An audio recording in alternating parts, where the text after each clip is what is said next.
কি আর বলবো, এই বাংলায় কত চুদের বাড়িতে সুশীল বেশ আসলো আর গেল, বড় বড় কথা বললো, খালি শুধু শুনলাম।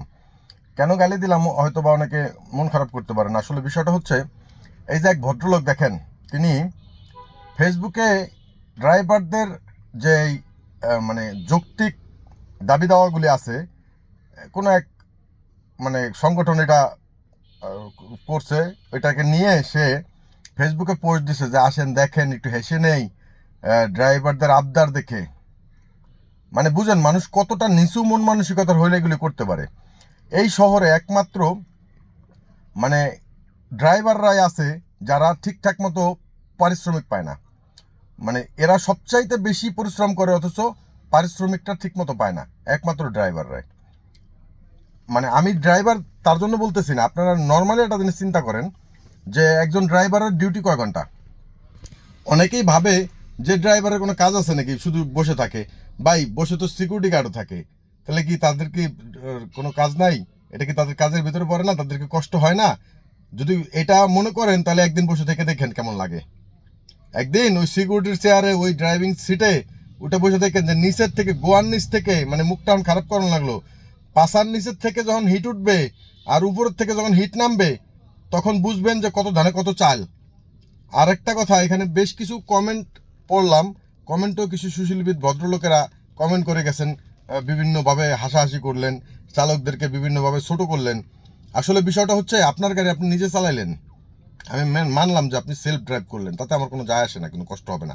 কিন্তু যে কোম্পানিতে যারা আমরা আছি, এই যে বিভিন্ন সময় বিভিন্ন অফিসারদের, আপনাদের মতো এই অফিসারদের যে সার্ভিসগুলি দেই, সেই গাড়িগুলি কে চালাবে? আপনার বাচ্চারা এসে চালাবে গাড়িগুলি? তারপরে আছে বাস ট্রাকগুলি, এই যে যে সার্ভিসগুলি, এগুলি কে কে দিবে? আপনার বাচ্চারা এসে দিবে? আপনি আজকে সেলফ ড্রাইভ করে খুব বড় বড় কথা বলছেন। একজন তো বলেই ফেলছে আমাকে যে আমি 15 বছর নিজের গাড়ি নিজে চালাই। আমি ওই লোকের বলতে চাই যে বেটা, যে জায়গায় ঢাকা শহরে যাবি, যখন গাড়ি রাখার জায়গা পাবি না, পার্কিং পাবি না, তখন বুঝবি কত কত চাল।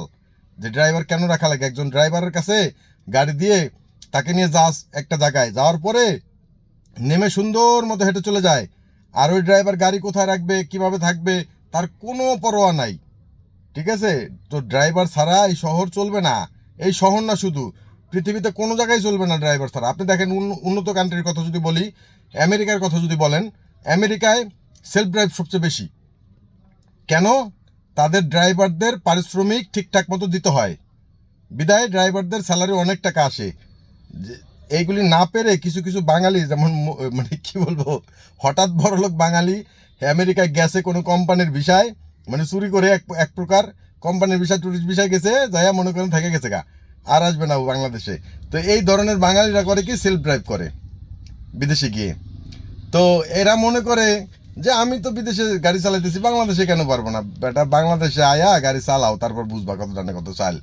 যে একজন ড্রাইভারের দায়িত্ব খালি গাড়ি চালানো না, তার চোখ শুধু দুইটা।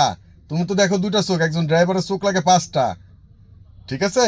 তারপরে এত জ্যাম, এত গরম, এই যে চিল্লাচিল্লি, এই একই রাস্তার ভিতরে সব ধরনের যানবাহন চলে, এগুলি ট্যাকেল দেওয়ার জন্য একজন ড্রাইভার কতটুকু দক্ষ হওয়া লাগে, সেটা কোনো আইডিয়া আছে আপনাদের? আপনারা যারা কমেন্ট করেছেন তাদের কোনো আইডিয়া আছে? বা একজন ড্রাইভার হইতে গেলে কি কি লাগে, আপনাদের কোনো আইডিয়া আছে? একজন ড্রাইভারের মূল শক্তি হচ্ছে ধৈর্য। সে ধৈর্য আছে বিদায় একজন ড্রাইভার এত কিছু সহ্য করে। তারপর আপনার প্যারা তো আছেই, তারপরেও আবার ড্রাইভারকে বলেন চোর। আরে ভাই, ড্রাইভারকে কেন চুরি করতে দেন আপনি? কারণ আপনি তাকে স্যালারি কম দেন। আপনি হলেন কি ওই ড্রাইভারের চেয়ে বড় চোর? আপনি গাড়ির মালিক, আপনি ওই ড্রাইভারকে এমন টাকা স্যালারি দেন যে তার ফ্যামিলি চলে না, যার জন্য সে চুরি করে। কই ড্রাইভারটা আমিও, কই আমি তো আজ পর্যন্ত আল্লাহর রহমতে আমার এ ধরনের কাজ করা লাগে নাই। তাহলে আপনার ড্রাইভার কেন চুরি করে? তার আপনি নিজে বড় চোর, তার স্যালারি চুরি করেন আপনি, আপনি তার পারিশ্রমিক চুরি করেন, আপনি সবচেয়ে বড় চোর। তার জন্য আপনার স্যালারি, আপনার ড্রাইভার স্যালারি পাওয়ার পরেও চুরি করে। আপনি যদি একজন ড্রাইভারের পরিপূর্ণভাবে পারিশ্রমিক দেন, ওই ড্রাইভার কখনোই চুরি করবে না। এই যুগে হ্যাঁ, গুটি কয়েকজন আছে খারাপ, আমি বলতেছি না যে সকল ড্রাইভারই ভালো। কিছু লোক আছে স্বভাবের দোষে আসছে। আর এই ড্রাইভিং লাইনে কারা আসে, কারা আইছে, এটা আগে বুঝতে হবে। যে আগে গ্রামে অনেক পরিশ্রম করত, পড়াশোনা করে নাই, মা বাবার অবাধ্য সন্তান ছিল, কোনো কিছু মানে এরকম অসহায় যেগুলি আর কি, এই যুগে আইসা যেগুলো অসহায়, পড়াশোনা করে নাই, কাজ কাম জানে না, বাপ মার কথা শুনে নাই ছোটোবেলায়, মানে কথা শুনে নাই বলতে পড়াশোনা করে না এই জন্য। তো এই ধরনের লোকগুলি সহজে ড্রাইভিং শিখে চাকরি করে, তাই বলে সবাই না। অনেকেই আছে যে পারিবারিক চাপে বা চাকরি না পাওয়ায় সে ড্রাইভিং করতেছে। অনেক শিক্ষিত ড্রাইভারও আছে ড্রাইভারদের ভিতরে। আমরা যে ফরেনার ডিউটি করতেছি, আমাদের ইংরেজিতে কথা বলতে হয়, তাই বলে আমাদের একাডেমিক সার্টিফিকেট নাই তো কী হয়েছে? আমরা তো ঠিকই কথা বলতে পারি, আমরা তো ঠিকই ফরেনারদের সাথে চলতে পারি, সার্ভিস দিতে পারি। তো ড্রাইভিং পেশাটা হচ্ছে সেবামূলক পেশা। আমি আবারও বলছি, ড্রাইভিং পেশাটা হচ্ছে সেবামূলক পেশা। তো সেবা আপনি নিবেন অথচ পারিশ্রমিক দিবেন না, তা তো কখনো হয় না। এই শহরে এই সমাজ এটাই করে যে সেবা নেওয়ার বেলায় পরিপূর্ণ নিবে আর পারিশ্রমিক দেওয়ার বেলায় দিবে না। তো চালকের পারিশ্রমিক আপনি চুরি করবেন, তো চালক তো আপনার এখান থেকে চুরি করবেই, স্বাভাবিক। আর ড্রাইভাররা যেই দাবিগুলি জানিয়েছে সে আমি সামনে স্ক্রিনে দিয়ে দিচ্ছি, এই দাবিগুলি যৌক্তিক। একজন ড্রাইভার 15-16 ঘন্টা ডিউটি করে। এই যে আমি এখন যে কোম্পানিতে আছি, কোম্পানির নাম বললাম না, এখানে 24 ঘন্টা ডিউটি করে ড্রাইভার আছে। একদিন 24 ঘন্টা ডিউটি করে, পরদিন আবার সে ছুটি পায়। আবার 10 ঘন্টার গাড়ি যারা চালায় তারা প্রত্যেকেই মনে করেন যে 17-18 ঘন্টার করে ডিউটি করে, রাতের 1টা পর্যন্ত ডিউটি করে, আবার পরদিন সকাল 8টায় আসে। তো এই যে ড্রাইভারের যে পারিশ্রমিক, আপনার মতো অফিসার ওই যে চেয়ারে বসে থাকেন 8 ঘন্টা আপনার মানে আড্ডি গুড্ডি এক হয়ে যায়। আপনি কি করেন? চলে যান সুন্দর করে নাকে তেল দেয়া। আবার কিছু কিছু অফিসার নতুন আসছেন যাদের স্যালারি 12-13 হাজার টাকা, তারা বলে কি জানেন, এত পড়াশোনা করে আসছি 12-13 হাজার টাকা স্যালারি পাবো, আর একজন ড্রাইভার 40-50 হাজার টাকা স্যালারি।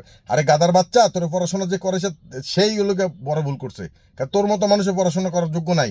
একজন ড্রাইভার যে ব্যক্তি 30-40 হাজার টাকা স্যালারি পায়, তার এক্সপিরিয়েন্স মিনিমাম 15 থেকে 20 বছর। তাহলে আমি যে এক্সপিরিয়েন্স নিলাম, সে এক্সপিরিয়েন্সের কোনো মূল্য নাই শহরে। আর তুই যখন এই 15 বছর এক্সপিরিয়েন্স নিবি, তোর স্যালারি হবে 2.5 লাখ থেকে 3 লাখ টাকা। গাদার বাচ্চা, তুই কিসের জন্য পড়াশোনা করছিস? তুই একজন ড্রাইভারের সাথে তুলনা করস? ফাজিল কোথাকার। আমি আর কিছু বললাম না, কারণ মুখ দেখান খারাপ ভাষা বেরোবো ভাই, সরি, কিছু মনে করবেন না।